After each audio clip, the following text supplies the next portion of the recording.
ध्यान दीजिएगा। आज जो चैप्टर क्लास 12 का चैप्टर नंबर फर्स्ट है सोल्यूशन, ठीक है, उसकी सेकंड है, उसका जो टॉपिक है vapour pressure of solution of two volatile liquid, ठीक है। तो सबसे पहला टॉपिक हमारा यही है। तो सबसे पहले हम लोग क्या समझेंगे, वेपर प्रेशर क्या होता है, ठीक है। वेपर प्रेशर क्या होता है ध्यान दीजिएगा। तो वेपर प्रेशर की बात करने से पहले हम एवोपरेशन की बात करते हैं, एवोपरेशन की। अब ध्यान दीजिएगा एवोपरेशन क्या होता है। जैसे कि मान लेते हैं कोई लिक्विड है, कोई लिक्विड है हमारा, ठीक है, कोई लिक्विड है, ठीक। इसके जो मॉलिक्यूल्स होते हैं, कोई लिक्विड्स है, इसके जो मॉलिक्यूल्स हैं, मान लेते हैं कि ए है, ए है, ए है, बहुत सारे मॉलिक्यूल्स होंगे इसमें, लिक्विड्स के जो मॉलिक्यूल्स हैं ए है, ए है, ए है। मान लो ऊपर भी एक मॉलिक्यूल्स होगा, सल्फेट मॉलिक्यूल, ए होगा। बात समझ में आ रहा है? ये हमारा वाटर है, वाटर का कोई भी सॉल्यूशन है, लिक्विड है, इसके जो मॉलिक्यूल्स है, कोई नीचे मॉलिक्यूल्स होगा, कोई ऊपर होगा, ठीक है। तो यहाँ पे सबसे पहली बात हम ये करेंगे कि हमारा जो वेसल्स है जिसमें हम रखते हैं वो ओपन वेसल्स है। क्या रखते हैं? ओपन वेसल्स है। तो यहाँ पे जो हमारा मॉलिक्यूल्स है, तो इसको अगर हम हीट करें तो वो वेपर के फॉर्म में जाएगा, वेपर के फॉर्म में जाएगा, वेपर के फॉर्म में जाएगा। तो कौन सा मॉलिक्यूल हमारा वेपर के फॉर्म में जाएगा? ये नीचे वाला जो सरफेस पे है वो, ठीक है। तो जो सरफेस पे हमारे मॉलिक्यूल्स है, जो सरफेस पे हमारे मॉलिक्यूल्स है वो क्या होगा? हमारा वेपर के फॉर्म में जाएगा। जो हमारे सरफेस के मॉलिक्यूल्स है वो वेपर के फॉर्म में जाएगा। अब क्यों जाएगा? अब ध्यान क्यों जाएगा? तो ये पता चल गया कि सरफेस के मॉलिक्यूल वेपर के फॉर्म में जाएगा। क्यों जाएगा? ध्यान दीजिएगा।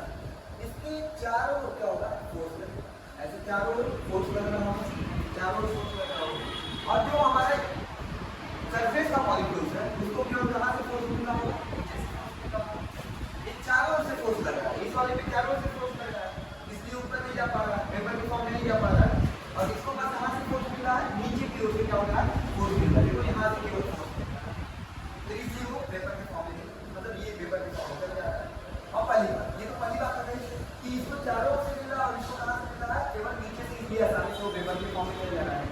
सेकंड कंडीशन, सेकंड कंडीशन ये होता है kinetic energy. Kinetic energy, surface वाले की काइनेटिक एनर्जी ज्यादा होती है, इसकी काइनेटिक एनर्जी ज्यादा होती है। तो सरफेस वाले की काइनेटिक एनर्जी ज्यादा है। अब सोचिए सर सरफेस वाले की काइनेटिक एनर्जी क्यों जाती है? तो ध्यान दीजिएगा, जो सरफेस वाला है ये भी एक वाटर का मॉलिक्यूल होगा, ये इससे क्या होगा? कंपेरेटिव होगा, कंपेयर किया होगा तो ये ऊपर चला गया।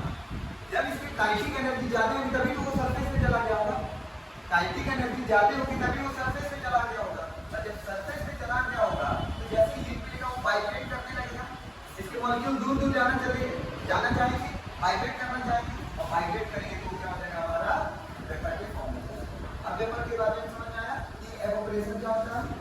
ये बातें समझ में आ रही है आप लोगों को? हाँ, तो ये हमारा तो। और एक और बात कि हमारा जो वेपर प्रेशर होता है, क्या वेपर प्रेशर होता है, ये हमारा ओपन वेसल्स में नहीं होता है। वेपर प्रेशर ओपन वेसल्स में नहीं फाइंड आउट होता है। वेपर प्रेशर क्योंकि यहाँ पे कोई प्रेशर ही नहीं बना, ये एवोपरेट हो गया और यहाँ पे कोई प्रेशर नहीं है, तो वेपर प्रेशर ओपन वेसल्स में नहीं होता। पहली बात समझ में आ गई? तो यहाँ से आप एवोपरेशन के बारे में समझ में आ गया। अब सेकेंड बात, सेकेंड बात ये करते हैं कि हम एक क्लोज वेसल, क्या लेते हैं? Close vessel. क्लोज वेसल मतलब एक बंद ढका हुआ बर्तन लेते हैं और इसमें हम कुछ लिक्विड समझ आया? क्लोज वेसल लेते हैं और इसमें हम लोग लिक्विड लेते हैं, लिक्विड लेके हम लोग अब यहाँ पे मान लेते हैं यहाँ पे भी एक कंडीशन ए है, ए है, ए है, मतलब कि ये सरफेस के मॉलिक्यूल्स है, हमारे सरफेस के मॉलिक्यूल्स है, और यहाँ पे ये वाले मॉलिक्यूल्स है। अब इसको सामान्यतः फिर वैसे ही हीट करते हैं, हीट करते हैं। आपको तो पता है कि काइनेटिक एनर्जी इसकी ज्यादा होती है, जो सरफेस पे मॉलिक्यूल्स होते हैं, और वही क्या होगा? हमारा एवोपरेट होगा, ठीक है, एवोपरेट हुआ, एवोपरेट हुआ, एवोपरेट हुआ। जब एवोपरेट हुआ, आप कभी भी आप लोग ध्यान दीजिएगा कि जब भी आप लोग बर्तन को ढकते हैं, मतलब कि पानी को अगर ढक के बॉयल कर रहे हैं, तो जब पानी गर्म होता है तो वो फिर जो ढक्कन है, ढक्कन से फिर टकरा के फिर वो वापस नीचे कंडेंस होकर ठंडा होकर फिर उसमें आता है। आपने ये बात घर पे देखा होगा। तो जब एवोपरेट हुआ तो आपको पता होगा लिक्विड से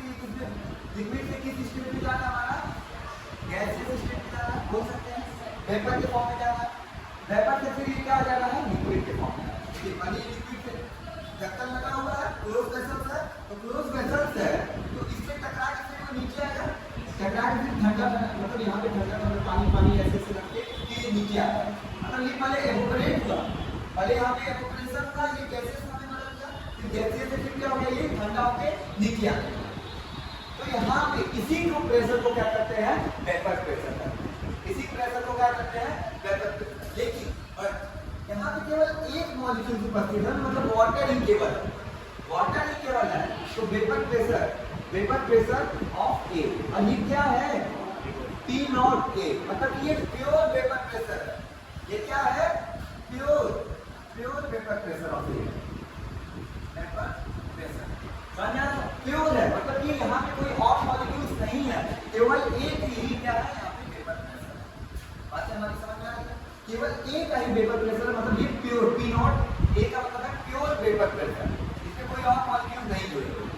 बात समझ में आ रही है। अब ध्यान दीजिएगा, जब लिक्विड से गैस में बदला या वेपर भी बोल सकते हैं, वेपर में बदला, वेपर से फिर ये लिक्विड में जाना चेंज होगा, तो यहाँ पे एक्विलिब्रियम कंडीशन अप्लाई होगा, इसी को एक्विलिब्रियम बोलते हैं।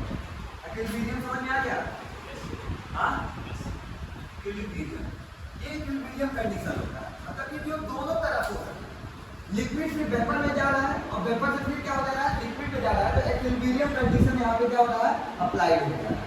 क्लास 11 में आप लोग पढ़े होंगे, क्लास 11 तो महामारी या कोरोना वायरस की वजह से आप लोग पढ़े नहीं होंगे, तो ये समझ में आ रहा है कि लिक्विड से गैस में गया, गैस से फिर क्या हो गया, लिक्विड, तो ये एक्विलिब्रियम कंडीशन अप्लाई होता है। तो ध्यान दीजिएगा, जो वेपर प्रेशर होता है, वेपर प्रेशर होता है, ये केवल और केवल क्लोज वेसल्स में ही क्या होता है, क्लोज वेसल है, एक्विलिब्रियम कंडीशन में ही क्या होता है, वेपर प्रेशर क्या होता है, आ सकता है।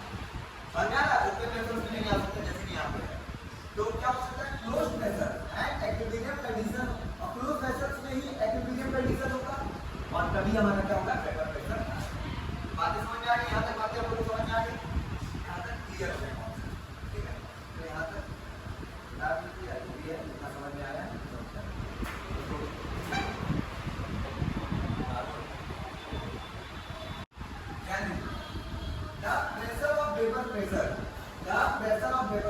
जो वेपर है ना हमारा, वेपर का जो प्रेशर है, प्रेशर ऊपर गया तो फिर क्लोज वेसल से टकरा के नीचे आ गया होगा, और ये करीब लिक्विड की सरफेस के पास है, लिक्विड की क्या है, सरफेस के पास है, और इसी को हम लोग क्या कहते हैं, वेपर प्रेशर। वेपर प्रेशर समझ में आ गया कि हमारा जो वेपर है, वेपर जो हो रहा है वो हमारा क्लोज कंटेनर से टकरा के फिर वो प्रेशर के नीचे आ रहा है, प्रेशर के नीचे आ रहा है, उसी प्रेशर को क्या कहते हैं, वेपर प्रेशर। बातें क्लियर हुई। अब ध्यान दीजिएगा, जो हमारा वेपर प्रेशर है वो किस पे डिपेंड करता है, वो किस पे डिपेंड करता है, क्या ये कंटेनर के शेप पे डिपेंड करता है या अलग हो सकता है, कंटेनर के शेप पे डिपेंड करेगा या साइज पे डिपेंड करेगा। वेपर प्रेशर जो है हमारा, क्या कंटेनर के शेप पे डिपेंड करेगा या साइज पे डिपेंड करेगा, क्वेश्चन है। तो हमारा आंसर है नहीं।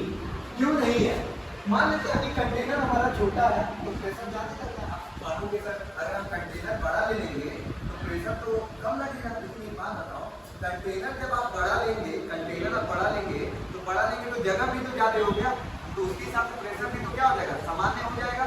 तो हमारा जो वेपर प्रेशर है वो कंटेनर के शेप और साइज पे डिपेंड नहीं करता। जो हमारा वेपर प्रेशर है वो हमारा कंटेनर के शेप और साइज पे डिपेंड नहीं करता। तब किस पे डिपेंड करता है, फैक्टर अफेक्टिंग बता दीजिए सर, कौन इसको अफेक्ट करता है।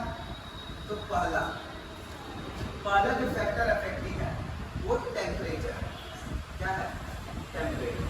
क्या है, टेम्परेचर। ठीक है, टेम्परेचर। क्या टेम्परेचर फैक्टर अफेक्ट करता है इसको?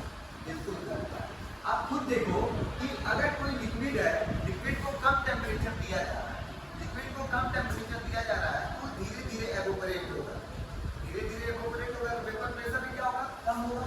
लेकिन जब लिक्विड को टेम्परेचर ज्यादा दिया जा रहा है, जब ज्यादा टेम्परेचर देंगे तो इनके जो मॉलिक्यूल्स हैं ज्यादा वाइब्रेट करेंगे, वाइब्रेट नेचर होता है, वाइब्रेटिंग नेचर होता है, ज्यादा वाइब्रेट करेंगे तो क्या हो जाएगा, वेपर में जाएगा।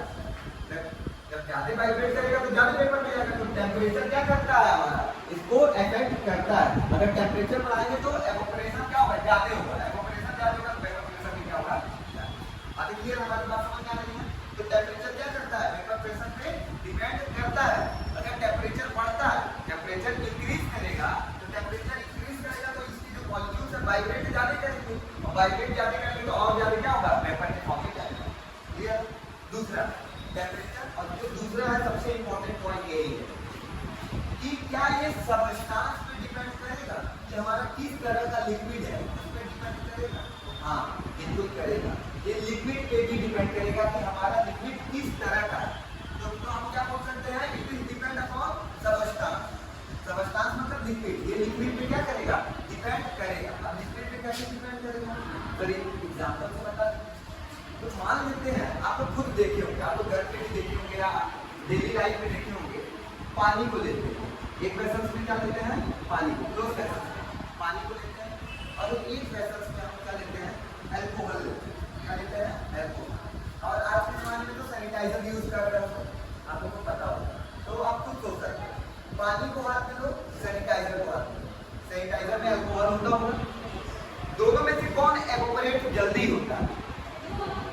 एवोपरेट। सैनिटाइजर जल्दी होता है, मतलब क्या है? अल्कोहल क्या होगा? जल्दी एवोपरेट करेगा। अल्कोहल क्या होगा? जल्दी एवोपरेट करेगा। बात समझ में आ रहा है? हमारा क्यों एवोपरेट करेगा? अल्कोहल क्यों एवोपरेट कर रहा है? समझ में आ रहा है? क्योंकि उसका जो डेंसिटी है वो क्या है? वाटर की अपेक्षा कम है, डेंसिटी कम है, और ये इजीली एवोपरेट कर जाता है। और एक और एग्जांपल हमारा मान लेते हैं पेट्रोल है। पेट्रोल को आपको कभी देखिए यूज किए हैं? पेट्रोल को अगर आप एटमॉस्फेयर में जैसे मतलब क्या होता है? उड़ जाता है, वो क्या होता है? इजीली एवोपरेट हो जाता है। और इसका एक और कारण, मान लेते हैं एक में वाटर है, हमारी बातें समझ में आ रही होगी आपको? एक में वाटर है और एक में हमारा C2H5 है, ठीक है? दोनों में हाइड्रोजन बॉन्ड है, दोनों में क्या है? Hydrogen bond. हाइड्रोजन बॉन्ड के बारे में हम पढ़ा, अभी हम आगे ऑर्गेनिक से केमिस्ट्री पढ़ाएंगे, तो और इसमें सारे बातों को हम डिस्कस करेंगे और सारे वीडियो को आपको लाइन बाय लाइन देंगे। तो हाइड्रोजन बॉन्ड है, हाइड्रोजन वाटर में हाइड्रोजन बॉन्ड होता है, और इसमें भी हाइड्रोजन बॉन्ड होता है। इसमें भी क्या होता है? हाइड्रोजन बॉन्ड होता है, लेकिन इसमें प्रबल हाइड्रोजन बॉन्ड होता है, इसमें स्ट्रॉन्ग हाइड्रोजन बॉन्ड होता है। तो वाटर में जो होता है स्ट्रॉन्ग हाइड्रोजन बॉन्ड होता है, और स्ट्रॉन्ग हाइड्रोजन बॉन्ड कभी भी वाटर को सेट करने में बहुत कठिनाई होता है, और जितना स्ट्रॉन्ग हाइड्रोजन बॉन्ड होगा उतना एवोपरेशन की क्षमता क्या होगी? कम होगी। तो इसमें हाइड्रोजन बॉन्ड कम होता है, इसमें ज्यादा होता है, तो कौन एवोपरेट ज्यादा करेगा? तो हमारे सबस्टांस पे ये डिपेंड कर रहा है। एक और क्वेश्चन ले लेते हैं, एक और क्वेश्चन ले लेते हैं, जिसको हम यहाँ पे यूज करते हैं इस चीजों को क्या आगे आगे क्लियर हमारी। मान लेते एक और एग्जाम्पल के साथ हम आगे बढ़ते हैं। मान लेते एक हमारे में है, एक है हमारा C2H5 OH, ठीक है? यहाँ पे मोनो हाइड्रोक्साइड है, OH है, हाइड्रोक्साइड है, मोनो अल्कोहल है। यहाँ पे डाई अल्कोहल को ले सकते हैं, मान लो CH2OH ग्लाइकॉल, और एक हम लोग ले लेते हैं, एक और ले लेते हैं हम लोग ग्लिसरॉल। क्या ले लेते हैं? ग्लिसरॉल, ठीक है? ये ग्लाइकॉल है, उसका नाम क्या होता है? ग्लाइकॉल होता है, इसका नाम क्या है? ठीक है, इसको ग्लिसरॉल है। अब तीनों में कौन वेपर प्रेशर किसका सबसे ज्यादा है? ठीक है, यहाँ पे हाइड्रोजन बॉन्ड है, तो इससे ज्यादा हाइड्रोजन बॉन्ड है, यहाँ पे और ज्यादा हाइड्रोजन बॉन्ड है। हाइड्रोजन बॉन्ड सबसे प्रबल इसमें है, फिर इसमें है, तो एवोपरेशन सबसे ज्यादा कहाँ पे होगा? तो सबसे ज्यादा एवोपरेशन इसमें होगा, फिर इसमें होगा। क्यों होगा? बातें समझ में आ रहा है? क्योंकि यहाँ पे हाइड्रोजन बॉन्ड स्ट्रॉन्ग है, हाइड्रोजन बॉन्ड स्ट्रॉन्ग है, इसको एवोपरेट करने में ज्यादा हाइड्रोजन बॉन्ड है डेंसिटी, हाइड्रोजन बॉन्ड है डेंसिटी, हाइड्रोजन बॉन्ड बहुत स्ट्रॉन्ग बॉन्ड होता है, वो मॉलिक्यूल को पकड़े रहता है, इसलिए उसको लिक्विड से गैस में एवोपरेट करके नहीं देता। बातें समझ में आ रही है आपको? कि हाइड्रोजन बॉन्ड स्ट्रॉन्ग बॉन्ड होता है और लिक्विड अवस्था से उसको वेपर अवस्था में बदलने नहीं देता है। आप लोग किसी भी पता होगा कि जो एवोपरेशन होता है लिक्विड के जैसे 100 डिग्री सेल्सियस में वाटर बॉयल होता है। समझ में आ रहा है? बात समझ में आ गई? हाइड्रोजन बॉन्ड स्ट्रॉन्ग बॉन्ड होता है, ठीक है? सारी बातें आपको धीरे धीरे क्लियर बात समझ में आ रहा है? ये फैक्टर अफेक्टिंग था कि कौन फैक्टर अफेक्ट कर रहा है? एक टेम्परेचर था, एक लिक्विड किस तरह का है, वो भी फैक्टर अफेक्टिंग था। बातें समझ में आ गई? यहाँ तक नोट कर लीजिए आप लोग।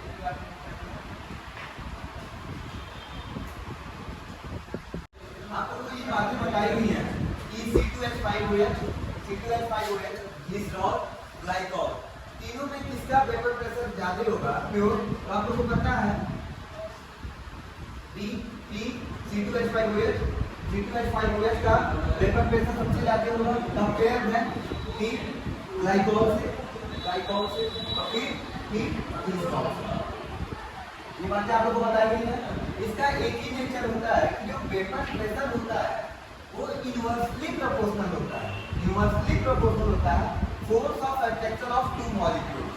Force of attraction of two molecules, अगर इनके बीच फोर्स ऑफ अट्रैक्शन कम है, फोर्स ऑफ अट्रैक्शन कम है मतलब कि हाइड्रोजन बॉन्डिंग कम है, तो इसका वेपर प्रेशर क्या होगा? ज्यादा होगा।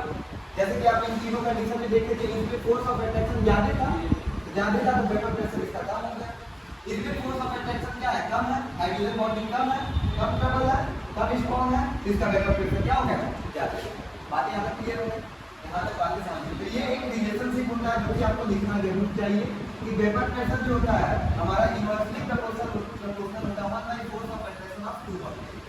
अब इसके बाद आगे बढ़ते हैं। अब आपको जो तीसरा पढ़े हैं सबस्टांस, कि ये सबस्टांस पे डिपेंड करता है, सबस्टांस से डिपेंड करता है, सबस्टांस पे डिपेंड करता है। जैसे कि यहाँ पे आपने बात कर ली है, तो ये सबस्टांस दो तरह के होते हैं। सबस्टांस जो है हमारे कितने तरह के होते हैं? दो तरह के।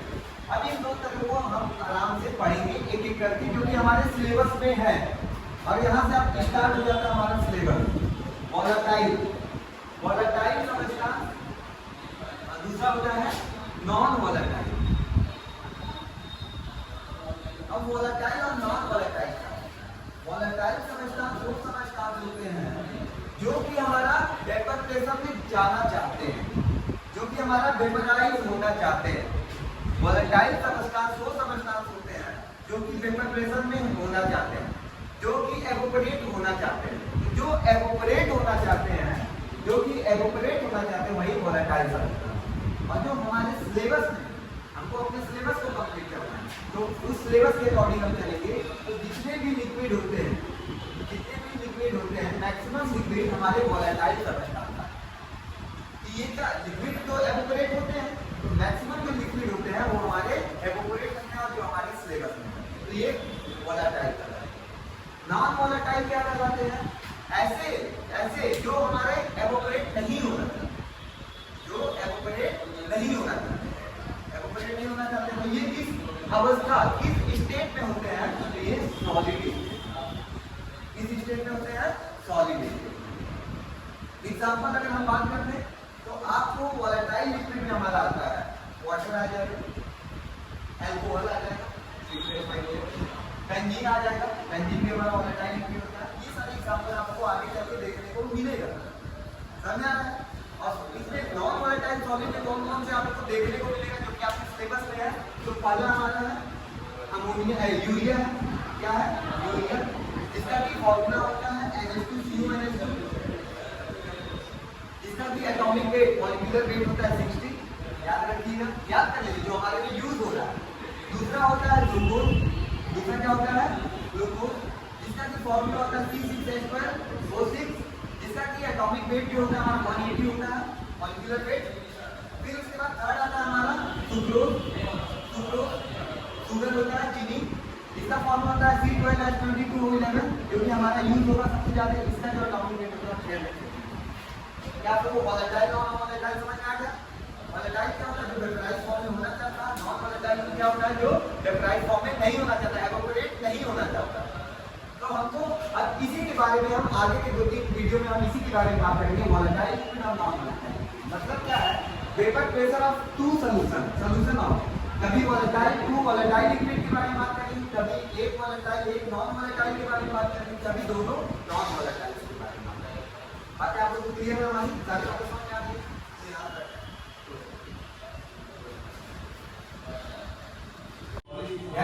अब जो हमारा मेन टॉपिक है अब स्टार्ट होता है। Vapour pressure of solution of two volatile liquid. अब दो वोलेटाइल लिक्विड की बात करते हैं। सबसे पहले दो वोलेटाइल लिक्विड की बात करते हैं। तो हमारे जो सॉल्यूशन होते हैं, ठीक है, सॉल्यूशन जो होते हैं आप सारे बच्चों को पता है कि दो तरह के होते हैं। कितने तरह के होते हैं? दो तरह के होते हैं। एक हमारा होता है, मतलब दो पार्ट्स में डिवाइड होते हैं। एक हमारा होता है सॉल्यूट होता है, और एक हमारा क्या होता है सॉल्वेंट। बातें क्लियर है? एक हमारा क्या होता है सॉल्यूट होता है, एक हमारा सॉल्वेंट होता है। सॉल्यूट के बारे में बताया गया था जो लेस अमाउंट में होता है, और सॉल्वेंट के बारे में बताया गया जो मोर अमाउंट में होता है। अब हमारी बात अभी से याद रखिएगा, हम सॉल्यूट को B से रिप्रेजेंट करेंगे। किससे रिप्रेजेंट करेंगे? B से। बात और हम सॉल्यूट बोलेंगे तो टफ पड़ेगा आपको भी। तो और सॉल्वेंट को किससे रिप्रेजेंट करेंगे? A से रिप्रेजेंट करेंगे। तो बातें याद रखिएगा कि सॉल्यूट B है, सॉल्वेंट है, मतलब जो ज्यादा अमाउंट में है वो A है, जो कम अमाउंट में हमारा B है। ठीक है। अब हम वोलेटाइल लिक्विड्स की बात करते हैं, दोनों वोलेटाइल लिक्विड। तो मान लेते हैं ये भी हमारा लिक्विड होगा और ये भी हमारा क्या होगा लिक्विड होगा, ये भी हमारा लिक्विड होगा, दोनों वोलेटाइल लिक्विड है। मान लेते हैं एक हमारा क्या है सॉल्वेंट, हमारा वाटर है, सॉल्वेंट हमारा वाटर है, वोलेटाइल लिक्विड है। और हमारा मान लेते हैं सॉल्यूट जो होता है बेंजीन है। क्या बोल सकते हैं? बेंजीन है। एक एग्जांपल से हम बोलते हैं ये भी हमारा लिक्विड है, नॉन वोलेटाइल, इसको कम मात्रा में लिया गया है। ठीक है। मान लेते हैं हमारा एक हमारा क्लोज वेसल है, क्लोज वेसल है, क्लोज वेसल है। इसमें हम क्या करते हैं, इसके ए को लेते, यहाँ बी को लेते हैं, बी लेते हैं, बी लेते हैं, या अभी बेंजीन छोड़ दो, वाटर छोड़ दो। ठीक है, एग्जांपल सुनिए। बी लेते हैं, इसके मॉलिक्यूल्स बी है, बी है, ये एवोपरेट होंगे, एवोपरेट होंगे, एवोपरेट होंगे, एवोपरेट होंगे जब, तो इनका क्या होगा, एक प्रेशर आएगा, प्रेशर आएगा, उस प्रेशर ये क्या होगा प्योर प्रेशर आएगा, हाँ प्योर प्रेशर आएगा बी, क्योंकि जो वेपर प्रेशर आएगा ये प्योर सबस्टेंस होगा, केवल बी है तो बी का केवल प्रेशर है, तो प्योर सबस्टेंस ऑफ बी हो गया। ये बात समझ में आ गया। फिर एक और लिक्विड है, एक और लिक्विड है, ये भी हमारा क्या है, मान लेते हैं ये ए है हमारा, ये क्या है हमारे ए है, लिक्विड है, इसके जो मॉलिक्यूल्स है ए है, ये भी क्या होंगे जब वाइब्रेट करेंगे, वाइब्रेट करेंगे तो वेपर में जाएगा, एवोपरेट होगा, एवोपरेट होगा, एवोपरेट होगा, तो इसका जो वेपर प्रेशर होगा ये क्या होगा P नॉट A होगा। बाकी समझ में आ गई हमारी, यहाँ तक समझ में आ रहा होगा। दो लिक्विड लिए, दोनों वोलेटाइल लिक्विड लिए, दोनों का कुछ वेपर प्रेशर होगा, प्योर वेपर प्रेशर होगा, दोनों का अलग अलग। अब क्या किए, दोनों को मिला दिए, दोनों को क्या कर दिए मिला दिए, ऐड कर दिए। जब दोनों को ऐड कर देंगे या दोनों को जब ऐड कर देंगे तो हमारा क्या है, ध्यान दीजिएगा, ये प्योर वेपर प्रेशर है, प्योर वेपर प्रेशर है, तो हमारा क्या हो जाएगा लिक्विड हो जाएगा। अब लिक्विड ज्यादा हो जाएगा, लिक्विड ज्यादा हो जाएगा, दोनों को मिला दिया। अब इसमें क्या हो गया हमारा ए और बी दोनों आगे हो गया, यहाँ पे ए आ गया होगा, यहाँ पे बी आ गया होगा, यहाँ पे ए आ गया होगा, यहाँ पे बी आ गया होगा, मतलब ऐसे ऐसे ए और बी दोनों के पार्टी मॉलिक्यूल्स आ गए होंगे, ए और बी दोनों के मॉलिक्यूल्स आ गए होंगे।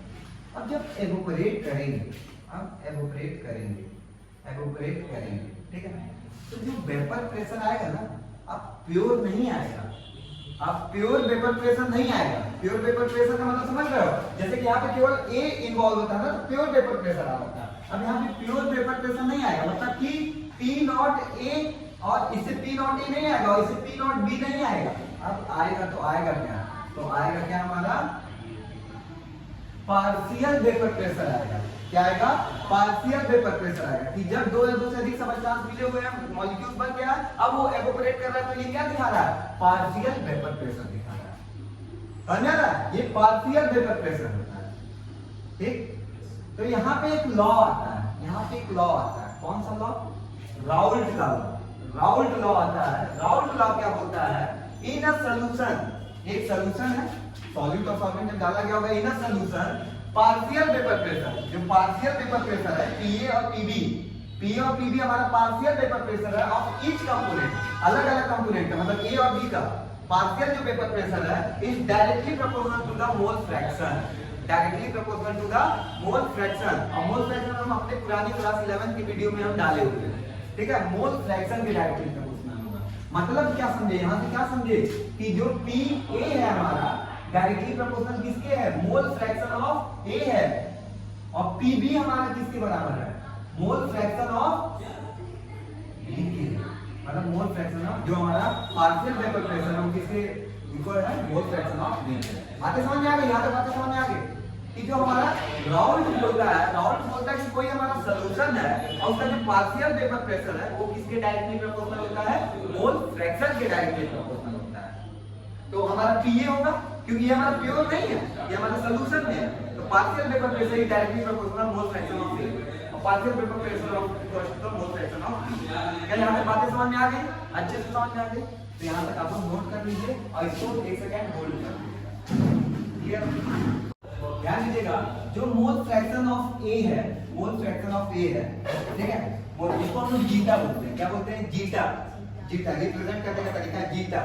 मोल फ्रैक्शन ऑफ ए क्या होता है? N A by total mole fraction of solution, मतलब N A plus N B. क्या ये बातें समझ में आ रहा है? ये तो आपको पता था, छोटे क्लास में फर्स्ट ईयर में ही सिखाया जाता है। जीटा बी, जीटा बी क्या होता है हमारा? N B n A plus N B. हाँ, पिछले क्लास में भी हम आपको बता चुके हैं। यहाँ तक बातें समझ में आ गया। और आपको ये भी बात पता है कि जाई A zeta A plus zeta B, ये प्लस है, zeta A plus zeta B equal to कितना होता है? 1।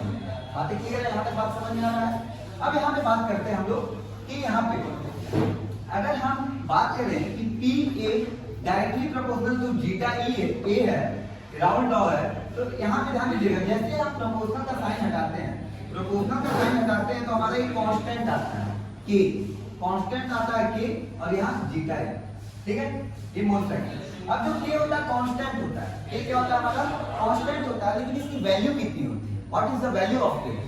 तो ध्यान दीजिएगा, के जो होता है के, ठीक है, हम मान लेते हैं कि हमारा ये प्योर सबस्टेंस है। क्या हमारा? प्योर सबस्टेंस है, पी ए है, क्योंकि केवल हमारा यहाँ पे क्या है? ए है, केवल क्या है?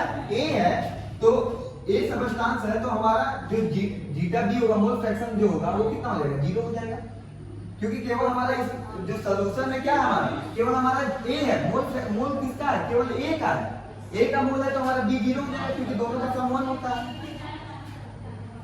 क्या होगा? नहीं चल रहा है क्या? सर बैटरी लो, तो बैटरी लो हो रहा है तभी चल रहा है, ठीक है, ठीक है, समझ में आ गया? ये चल रहा है ना? हाँ, तो देखो जीटा भी हमारा 0 हो जाएगा, जीटा भी 0 हो जाएगा, तो जीटा ए हमारा कितना होगा? 1 होगा। तो यहाँ पे देखो जीटा ए 1 हो गया, तो ये क्या हो गया हमारा? पी ए बराबर के इंटू 1 हो गया, के इंटू 1। अब ये देखो, अब ये प्योर सबस्टेंस हो गया ना, प्योर सबस्टेंस, तो हम इसको पी नॉट ए लिख सकते हैं। तो के बराबर हमारा क्या आ गया? P naught A, P naught A आ गया। इसी तरह सेकंड वाले में यहाँ पे अगर हम बी के भी लेते हैं तो जीटा बी हमारा क्या हो जाएगा? यहाँ पे जीटा बी 1 हो गया, और जीटा ए क्या हो जाएगा हमारा? 0 हो जाएगा। तो हमारा उसके लिए क्या हो जाएगा? पी नॉट बी हो जाएगा, पी नॉट बी हो जाएगा। तो यहाँ से एक इक्वेशन आएगा, यहाँ से एक इक्वेशन क्या आएगा? तो ध्यान दीजिएगा, यहाँ से इक्वेशन हमारा आने वाला है, ये देखिए, P not equals to P A equals to K zeta है। तो क्या हम यहाँ से ये लिख सकते हैं? पी ए बराबर P A equals to P naught A into zeta A लिख सकते हैं, ये मोल फ्रैक्शन ऑफ ए। और पी बी इक्वल्स टू क्या लिख सकते हैं? P not be. बात समझ में आ गया? ये हमारा क्या है? पी ए और पी बी की वैल्यू। बात समझ में आ गया? अब इसके बाद हम लोग यहाँ तक बातें आप लोगों को समझ में आ गई कैसे हुआ है? हाँ, क्योंकि हमारा मोल फ्रैक्शन यहाँ पे 1 हो गया। अब प्योर सबस्टेंस की बात करेंगे, प्योर सबस्टेंस में 1 होगा, तो हमारा बी वाला 0 हो जाएगा। यहाँ तक बात समझ में आ गया? अब बात करते हैं हम लोग, राउल्ट लॉ तो हो गया, अब यहाँ पे डाल्टन लॉ की बात करते हैं। इसकी बात करते हैं डाल्टन लॉ। तो ये क्लास फर्स्ट ईयर में पढ़ाया जाता है, डाल्टन लॉ। ये बोलता है कि कोई भी अगर हमारा सॉल्यूशन है, कोई भी हमारा सॉल्यूशन है, तो उसका जो पार्शियल प्रेशर है, पार्शियल जो प्रेशर है वो क्या होता है? पार्शियल प्रेशर का एडिशन ऑफ पार्शियल प्रेशर हमारा टोटल प्रेशर के बराबर होता है। मतलब बात समझ में आ रहा है कि डाल्टन लॉ क्या बोलता है? जो हमारा टोटल प्रेशर है, टोटल प्रेशर जो है वो किसके बराबर है? पार्शियल प्रेशर के बराबर है, एडिशन ऑफ पार्शियल प्रेशर के बराबर होता है। उसी को हम डाल्टन लॉ कहते हैं। मतलब क्या हो गया? P A plus P B, ये पार्शियल प्रेशर ऑफ ए और पार्शियल प्रेशर ऑफ बी के इक्वल है। क्लियर है? तो PT equal to total pressure कितना हो जाएगा? पीए की वैल्यू हमको पता है, यहाँ से पी नॉट ए एक्स है, पी नॉट ए ये मोल fraction of A plus P not be. क्या यहाँ तक बातें समझ में आ रहा है? इसी को हम क्या बोलते हैं? Dalton law. Dalton law clear हो गया? डाल्टन लॉ क्या बोलता है? क्लास फर्स्ट ईयर में आपको ही पढ़ा दिया जाता है कि जो टोटल प्रेशर होता है सॉल्यूशन का, वो क्या होता है? पार्शियल प्रेशर क्या होता है? पार्शियल प्रेशर ऑफ ए और पार्शियल प्रेशर ऑफ बी के बराबर होता है। एडिशन ऑफ पार्शियल प्रेशर होता है। Addition of partial pressure is equal to the total pressure. बातें क्लियर हो गई? यही हमारा डाल्टन क्या है? लॉ। बातें समझ में आ गई? और इसके क्वेश्चन हम लोग देख लेंगे। तो पहले यहाँ तक हम बातें सुधार लेंगे, फिर आगे हम क्वेश्चन को सॉल्व करेंगे, ठीक है। ध्यान दीजिएगा, एक क्वेश्चन है हमारा, if 0.78 gram benzene 0.78 gram benzene दिया है एंड 0.92 ग्राम ऑफ टॉलुइन दिया है, ये टॉलुइन का फॉर्मूला है। आप मिक्स दोनों को मिक्स किया जा रहा है, मिक्स किया जा रहा है मतलब समझ आ रहा है कि पार्शियली इसको सॉल्यूशन बनाया जा रहा है। मिक्स किया जा रहा है तो पार्शियल प्रेशर ऑफ बेंजीन निकालिए एंड टॉलुइन निकालिए, मतलब पार्शियल प्रेशर निकालना है, मतलब पार्शियल प्रेशर ऑफ बेंजीन निकालना है। तो फॉर्मूला क्या बनेगा, P not B benzene into X benzene mole fraction of benzene, और पार्शियल प्रेशर ऑफ टॉलुइन निकालने के लिए क्या होगा, partial pure pressure of toluene into JIT हो जाएगा, और फिर एक क्या निकालना है, टोटल प्रेशर निकालना है। तो कैसे निकालेंगे, तो ध्यान दीजिएगा, यहाँ पे अगर हमको पार्शियल प्रेशर निकालना है तो सबसे पहले हमको ये निकालना पड़ेगा मोल फ्रैक्शन। तो सबसे पहला आप काम क्या करेंगे, बेंजीन का मोल फ्रैक्शन निकालेंगे। तो नंबर ऑफ मोल्स निकालिए बेंजीन का, नंबर ऑफ मोल्स कैसे निकलेगा, number of moles equal to होता है मास अपॉन मोलर मास। तो मास कितना हमारा 0.78, और मोलर मास अगर आप निकालेंगे बेंजीन का तो हम एकदम सिंपल सा है, बेंजीन का निकालेंगे 78 होगा, जब कैंसिल करेंगे तो 0.01 आएगा। और टॉलुइन का अगर निकालेंगे तो मास कितना दिया है 0.92, और मोलर मास भी अगर निकालेंगे तो 92 ही दिया है, 92 आएगा। तो ये कितना आ गया 0.01, यहाँ पे बात समझ में आ गया। तो आप मोल फ्रैक्शन निकाल लें, मोल फ्रैक्शन दोनों का अलग अलग निकाल लें।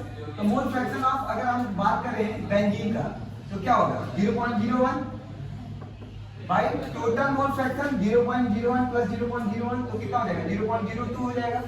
कैंसिल करेंगे तो 1/2 आ जाएगा, और ये कितना हो गया 0.5। तो मोल फ्रैक्शन दोनों का 0.5 आएगा। क्लियर, हमारी बात समझ में आ रहा है।